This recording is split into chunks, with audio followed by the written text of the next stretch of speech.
1830, only a few miles away from what is now the great city of Cincinnati, Ohio, lay a huge and almost endless forest. The area had a few settlements established by people of the frontier. Many of them had already left the area for settlements further to the west, but among those remaining was a man who had been one of the first people to arrive there.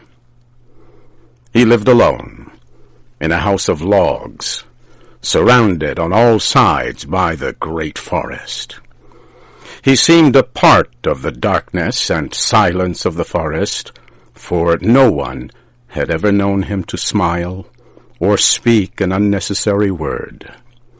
His simple needs were supplied by selling or trading the skins of wild animals in the town.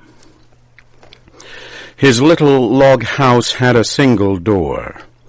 Directly opposite was a window. The window was boarded up. No one could remember a time when it was not, and no one knew why it had been closed. It surely was not because of the man's dislike of light and air. Sometimes he could be seen lying in the sun on his doorstep. I imagine there are few people living today who ever knew the secret of that window. But I am one, as you shall see. The man's name was said to be Murlock. He appeared to be 70 years old, but he was really 50. Something other than years had been the cause of his aging. His hair and long, full beard were white. His gray, lifeless eyes were sunken. His face was wrinkled. He was tall and thin, with drooping shoulders, like someone with many problems. I never saw him. These details I learned from my grandfather. He told me the man's story when I was a boy. He had known him when living nearby in that early day. One day, Murlock was found in his cabin, dead. It was not a time and place for medical examiners and newspapers. I suppose it was agreed that he had died from natural causes, or I should have been told and should remember. I know only that the body was buried near the cabin, next to the burial place of his wife. She had died so many years before him that local tradition noted very little of her existence. That closes the final part of this true story, except for the incident that followed many years later. With a fearless spirit, I went to the place and got close enough to the ruined cabin to throw a stone against it. I ran away to avoid the ghost which every well-informed boy in the area knew haunted the spot. But there is an earlier part to this story, supplied by my grandfather.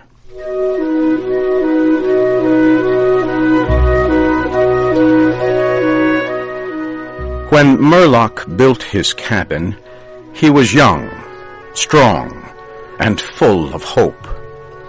He began the hard work of creating a farm. He kept a gun, a rifle, for hunting to support himself. He had married a young woman in all ways worthy of his honest love and loyalty. She shared the dangers of life with a willing spirit and a light heart. There is no known record of her name or details about her. They loved each other and were happy. One day, Murlock returned from hunting in a deep part of the forest. He found his wife sick sick with fever and confusion. There was no doctor or neighbor within miles. She was in no condition to be left alone while he went to find help. So Murlock tried to take care of his wife and return her to good health. But at the end of the third day, she fell into unconsciousness and died. From what we know about a man like Murlock, we may try to imagine some of the details of the story told by my grandfather. When he was sure she was dead, Murlock had sense enough to remember that the dead must be prepared for burial. He made a mistake now and again while performing this special duty. He did certain things wrong, and others which he did correctly were done over and over again.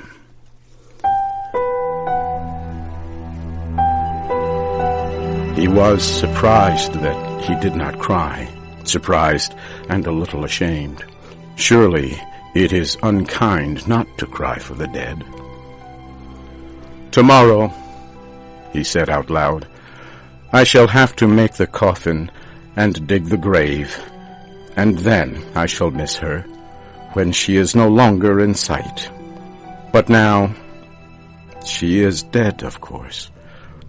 But it is all right. It must be all right somehow. Things cannot be as bad as they seem. He stood over the body of his wife in the disappearing light. He fixed the hair and made finishing touches to the rest. He did all of this without thinking, but with care. And still through his mind ran a feeling that all was right, that he should have her again as before, and everything would be explained. Murlock had no experience in deep sadness. His heart could not contain it all. His imagination could not understand it. He did not know he was so hard struck. That knowledge would come later and never leave.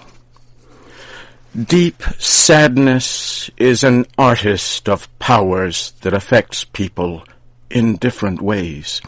To one it comes like the stroke of an arrow, shocking all the emotions to a sharper life. To another it comes as the blow of a crushing strike.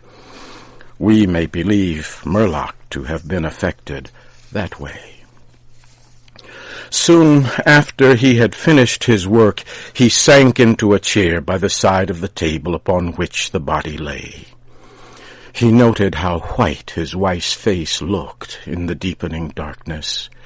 He laid his arms upon the table's edge and dropped his face into them, tearless and very sleepy. At that moment, a long screaming sound came in through the open window. It was like the cry of a lost child in the far deep of the darkening forest, but the man did not move. He heard that unearthly cry upon his failing sense, again and nearer than before. Maybe it was a wild animal, or maybe it was a dream, for Murlock was asleep.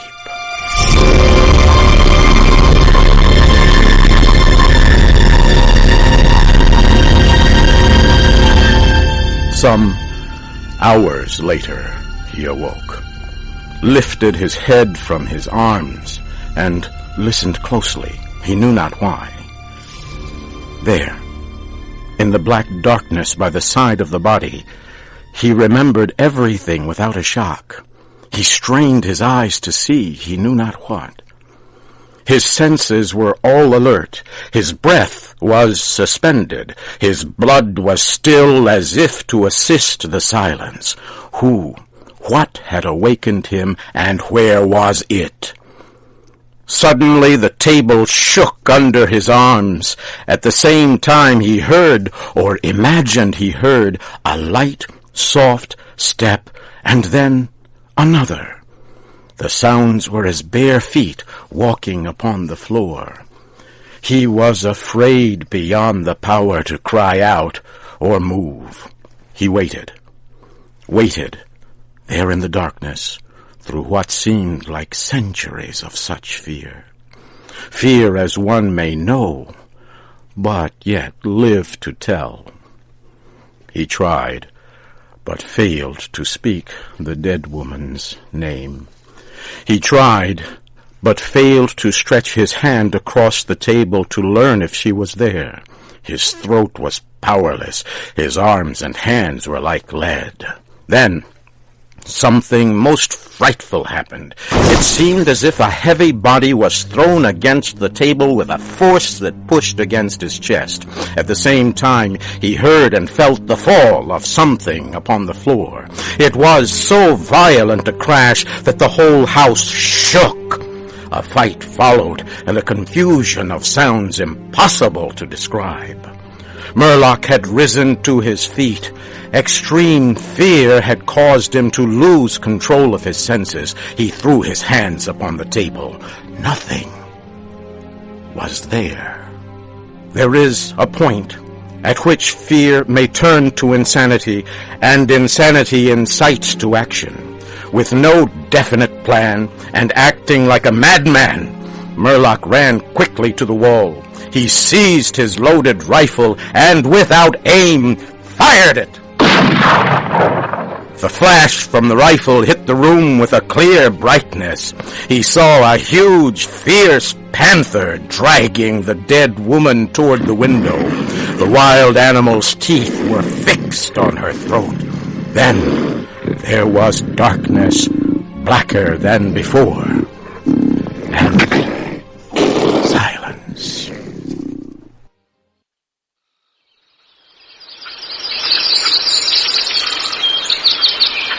When he returned to consciousness, the sun was high, and the forest was filled with the sounds of singing birds.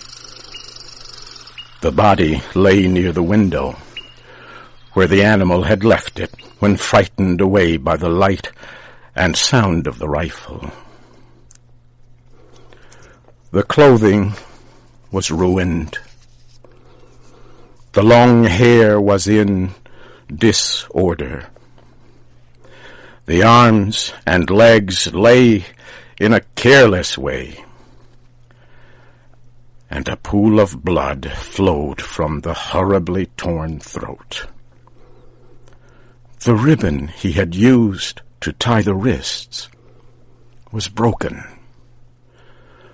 The hands were tightly closed, and between the teeth was a piece of the animal's ear.